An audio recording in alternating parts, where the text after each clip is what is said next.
How to be happy, healthy, and wise.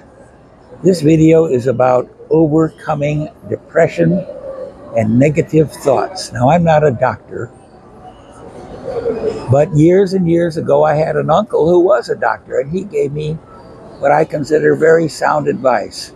And I've been relatively happy and relatively healthy and relatively wealthy for the last 75 years. I'm 86 now, as you know from the title of this video. And now we're going to get right into if your life alternates between depression and unhappiness, here's exactly what to do about it. You know, Woody Allen wrote the script for a great movie. It was called Annie Hall. And in that movie, somebody had a line that was, life is divided into two parts. Two parts. What are those two parts? Terrible and miserable. Now, that is what's called a worldview. In German, they have a unique word for it. It's called Weltanschauung. And that means the way you look at the world. And my first comment is everybody has a slightly different view of the world. And people who are very negative have a negative worldview. And guess what? In my opinion, that view is strictly between your ears. What I mean to say is you can change that worldview, in my opinion, pretty easy. And sure, there's such a thing as real mental illness like schizophrenia, where people have visions and people are supposedly talking behind their back and plotting, and many of the conspiracy theories are conspiracy theorists could be having some kind of mental illness, but maybe not, because if you're neurotic, you can get along in society and function and work and be productive. But if you're psychotic and you have imaginary demons telling you to kill people or destroy, then you need a mental health. So I'm not a doctor, and this is not medical advice, but if you're just mildly crazy, like me and most people, this is what will help you. Okay, so a lot of times your depression is just a physical problem. What is it cured by? Sunshine and spring weather. If you've been through a very depressing winter and it's always dark and cloudy, when spring comes and the flowers bloom, hey, that could cheer you up. Also, falling in love. If you find the right partner or even the wrong partner, that can change your mood and make you have a different worldview. Music, a good movie, even a good meal, a really good meal, that cheers me up a lot.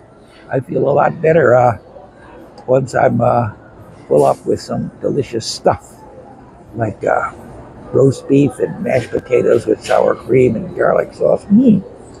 Gets me cheery right now. Okay, I got a little story for you. Many years ago, I was crossing a big city with my mother and her sister, who obviously would be my aunt. And my mother, I think she ran, not a red light, but a yellow light. And my sister, or my aunt, her sister, said, "Oh, you've run a yellow light. You're terrible. You're going to get a ticket." And my mother said, "No, that light was green." And they argued and argued, and an hour later, they're still arguing whether that light was yellow or green or red. And I said, "Hey, we've been driving 40 miles. That was in America. They don't use kilometers there. We've been driving 40 miles, and you're still arguing about a light an hour ago. What? That's nonsense. It doesn't make you any money. It doesn't do you any good." And my mother said something I'll always remember. She says, when you get to my age, she was around 70, if you don't get excited and emotional about something, you might as well be dead. And that's why these videos, every once in a while, you see me get very excited, like I am pretending to be right now. Oh boy, am I excited. The thing is, as I said, when you get older, you got to get yourself excited over imaginary things, or you might as well be 6 feet under. Okay, now let's get back to our real advice. Okay, my grandson, who is sitting here with me being the cameraman, he says my advice here is totally useless to him.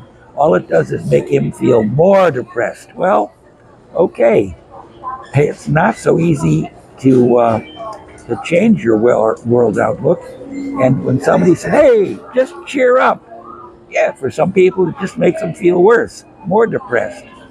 There's a famous story that I want you to know to maybe depress you a little less. It's the story of the man with no shoes. I'll make it brief.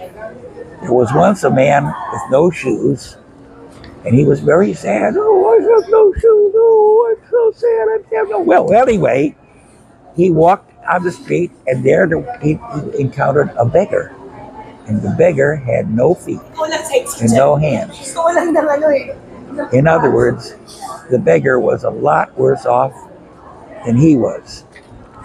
And I want to remind you that no matter how bad you think your situation is, well, there's always somebody in a worse situation. And misery does love company. And so sometimes people seek out losers to be their friends because that makes them feel better. They're a step up from their loser friends, but I don't recommend that. I say, will loser friends snap you out? No, neither will not Coca-Cola, the Coke you sniff. That won't make you feel better. Booze and getting drunk all the time won't make you feel better. Although if you're a drunk and you go to Alcoholics Anonymous, that, you have friends. And by the way, that's why churches are, one reason why churches are so popular.